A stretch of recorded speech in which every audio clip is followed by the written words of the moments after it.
ভয় পাস না, তোর আমি কোনো ক্ষতি করব না। কি, কোনো ক্ষতি করবে না? কিন্তু সেটা কি করে হতে পারে? ভূত তো মানুষকে মেরে ফেলে, তারপর তাকে খেয়েও ফেলে।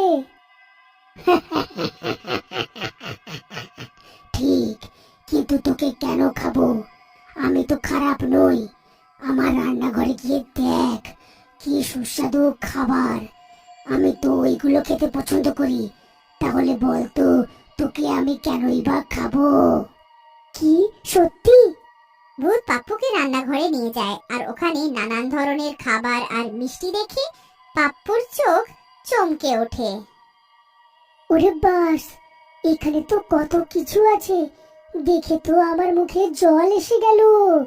তাহলে যা ইচ্ছে সেটা খেয়ে নাও। কি, সত্যি? আমি এই সব কিছু খেতে পারবো? হ্যাঁ, তুমি সব খেতে পারো। পাপ্পুর অনেক খিদে পেয়ে থাকে, তাই সে তাড়াতাড়ি খেতে লাগে। ও পাগলের মতো সবকিছু